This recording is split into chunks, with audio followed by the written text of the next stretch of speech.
Good morning student, आप सभी को नमस्कार। My self Rajkumar Sharma, Mota college, department of botany. आज हम बात करेंगे बीएससी पार्ट सेकंड के एक इम्पॉर्टेंट टॉपिक स्टैटिक्स की। स्टैटिक्स के अंदर हमारा लगभग लास्ट टॉपिक चल रहा है अब, और हमने प्रीवियस वीडियो में कंटिन्यूस सीरीज का एक टॉपिक पढ़ा है जिसमें हमने डायरेक्ट मेथड अप्लाई की थी। कंटिन्यूस सीरीज में अब शॉर्टकट मेथड का एक पॉइंट बचा हुआ है, उसको हम आज डिस्क्राइब करेंगे। लास्ट वीडियो में हमने सभी में एक बात दोहराई है कि आप अब एक टेबल बना लीजिए अपने रफ पेज पर या बैक पेज पर, और वहाँ पे जितने भी हमने फॉर्मूले पढ़े हैं उन सबको लिख लीजिए। सबसे इम्पोर्टेंट स्टैटिक्स को सॉल्व करने में फॉर्मूले इम्पोर्टेंट रहेंगे, साथ ही टेबल फॉर्मेट। अगर आपको टेबल फॉर्मेट और फॉर्मूले आते हैं तो स्टैटिक्स का क्वेश्चन गारंटेड आपका गलत नहीं होगा।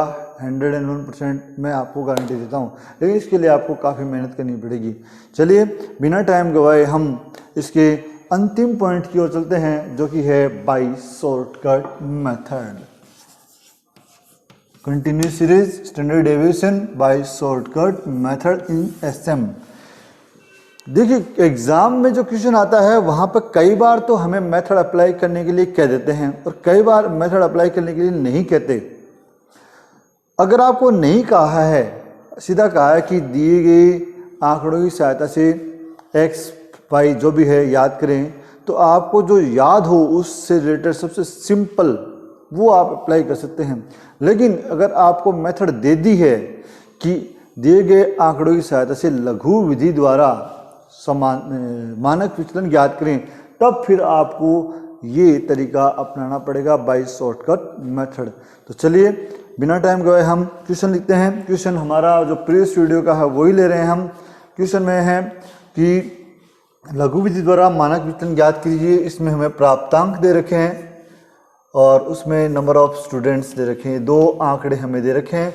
आंकड़ों की जो रेंज है वो 0 से 10 प्राप्तांक है, 10 से 20, 20 से 30, 30 से 40, 40 से 50, 50 से 60 और 60 से 70। ये तो है हमारे पास इनकी वैल्यू।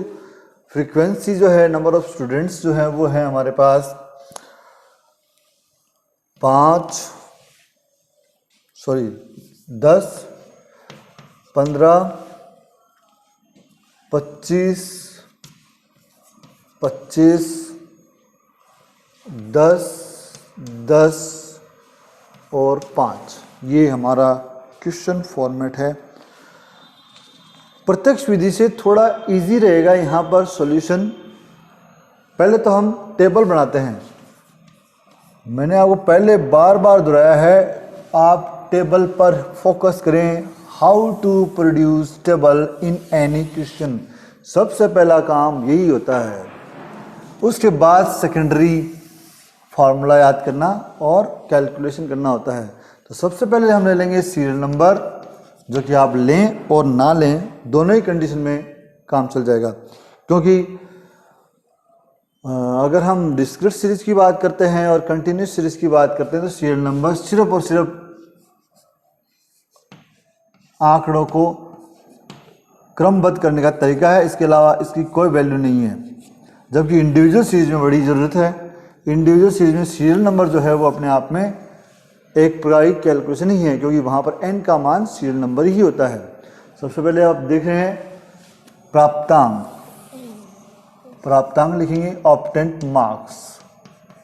मार्क्स ऑब्टेंट, रेंज है 0 से 10, 10 से 20, 20 से 30, 30 से 40, 40 से 50, 50 से 60 और 60 से 70। और साथ के साथ ही आपको number of student, it means F लिख लेना है। इसको एफ से डिनोट करते हैं frequency, number of students. Number of students जो हैं वो हैं 10, 15, 25, 25। तो 10, 15, 25, 25, 10, 10, 5, ये नंबर ऑफ स्टूडेंट्स हो गए। अब यहाँ पर क्या है, इन शॉर्टकट मेथड थोड़ी सी अलग है। मैंने आपको कहा, शुरू में बताया कि अगर डायरेक्ट मेथड है तो आपको समांतर माध्य ज्ञात करना होगा, और अगर शॉर्टकट मेथड है तो आपको x में से कोई कल्पित माध्य लेना पड़ेगा। तो सबसे पहले तो आपको x निकालना है। फर्स्ट ऑफ ऑल x निकालिए आप। तो x प्रथम पद प्लस अंतिम पद बटा में 2, तो 5, 15, 25, 35, 45, 55 और 65।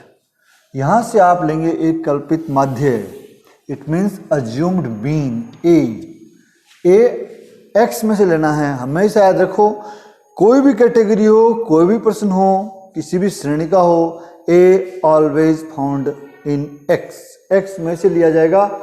f या ये सीरीज है, यहाँ से कोई लेना नहीं है किसी भी क्वेश्चन में।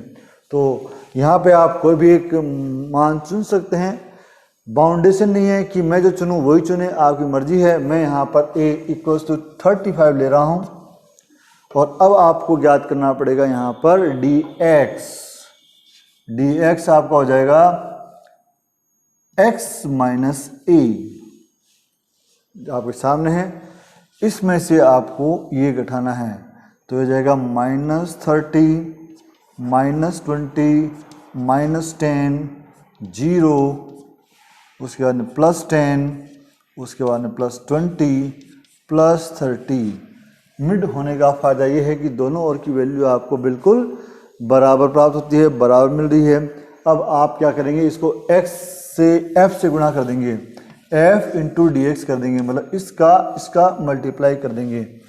तो यहाँ पर देखिए आप, जब आप इसको कैलकुलेट करेंगे तो हो जाएगा ये 300, ये हो जाएगा 300, ये 250, ये हो जाएगा आपका 0, ये हो जाएगा आपके 100, ये हो जाएंगे आपके 200, ये हो जाएंगे आपके 150, 300, 300, 250, 0, 100, 100, 150। चिन्ह आपके चेंज होंगे, वो होने ही है, क्योंकि एक में माइनस है, एक में प्लस है। तो जहाँ प्लस प्लस होता है या जहाँ माइनस माइनस होता है वहाँ तो चिन्ह प्लस के हो जाते हैं, लेकिन यहाँ पर एक में माइनस और एक में प्लस, तो यहाँ 3 जगह माइनस लगेंगे और 3 जगह आपके प्लस लगेंगे। उसके बाद की जो कैटेगरी है, उसके बाद में आपको f dx जो आपको ये मिला हुआ है उसको आप मल्टीप्लाई करेंगे dx से। इट मीन्स एक बार फिर कैलकुलेशन, f dx जो ये है इनटू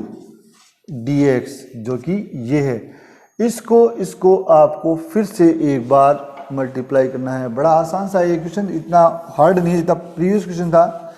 तो जो जाएंगे चिन्ह भी बराबर हैं, तो ये हो जाएंगे 9000, ये हो जाएंगे 6000, ये हो जाएंगे 2500, ये 0 हैं ही, ये 1000, ये हो जाएंगे 4000 और ये हो जाएंगे 4500, 9000, 6000, 2500, 0, 4000, 100 और 4500। ये अब हमारा मेन फॉर्मूला है। सबसे पहले आपको करना पड़ेगा सिग्मा f dx,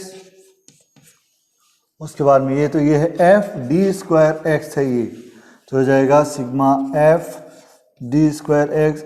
n आपने ऑलरेडी कर ही रखा है, n आपका ये रहा, n ये 100 है ही। इन दोनों का आप टोटल कर लीजिए, इन दोनों का टोटल आए वो हम यहाँ पे लिखेंगे। तो यहाँ पर आ जाएगा, इसका आ जाएगा -400, ये हो जाएगा माइनस में 400, और इसकी कैलकुलेशन अगर हम करेंगे तो आ जाएगी 27,000। अब आपको सीधा फॉर्मूला लगाना है। फॉर्मूला आपको पहले वाला याद करना है, f d² x बटा में n, सिग्मा है माइनस ये हॉल में है, सिग्मा f dx बटा n, यहाँ स्क्वायर लगा हुआ है। ये हमारा मेन फॉर्मूला है। आप इस फॉर्मूले को अप्लाई कर सकते हैं। यहाँ पर आप इन वैल्यूज़ को देख लीजिए। इन वैल्यूज़ को रखने के बाद में हमारा जो क्वेश्चन है वो आ जाएगा। ये है 27,000 अपॉन में 100 माइनस f dx की वैल्यू है -400 बटा में 100, स्क्वायर लगाना है, रूट लगा हुआ ही, सॉल्यूशन करेंगे तो ये जाएगा 270, इससे ये कट गई, माइनस ये कट गया तो -4 हो गया, स्क्वायर करना है, रूट लगा हुआ है ही, जो जगह 270 माइनस ये दोनों क्या हो जाएंगे, स्क्वायर है तो 16, चूँकि माइनस है स्क्वायर करें तो चिन्ह माइनस का रह जाएगा 16, रूट लगा हुआ है, सॉल्यूशन करेंगे इसका तो ये हो जाएगा आपका 256, रूट में 256 आ गया।